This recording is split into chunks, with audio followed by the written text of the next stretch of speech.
Republican Congressman Andy Biggs of Arizona. Congratulations, Congressman. I saw you got a shout out during the festivities there.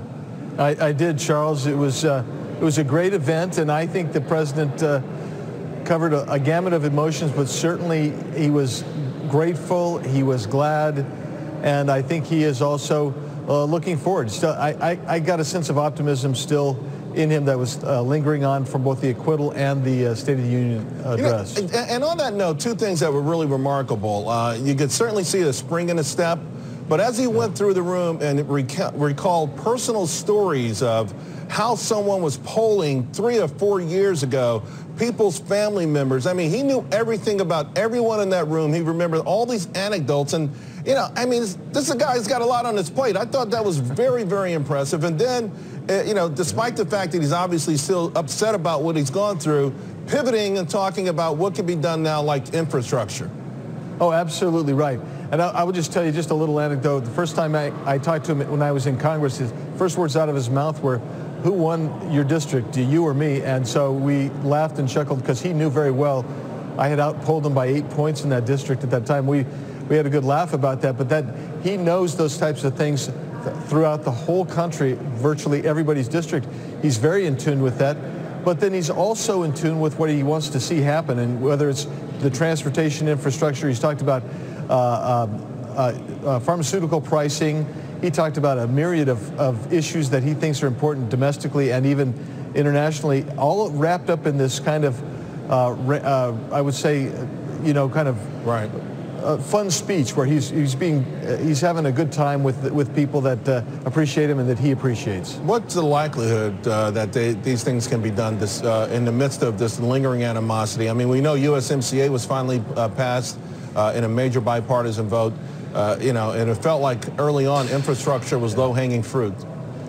I'm with you, Charles. I thought we were, I gave a bad prediction about a year ago. I thought transportation and infrastructure was the easiest thing we could do in a bipolar type of environment here.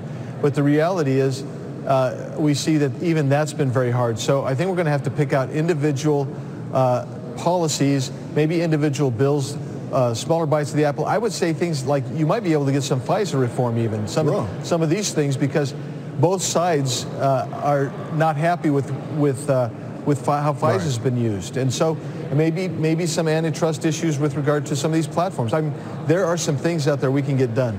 You know, one of the viewers right before you came on tweeted at me and said, "I'm also waiting to see the next hoax against President Trump.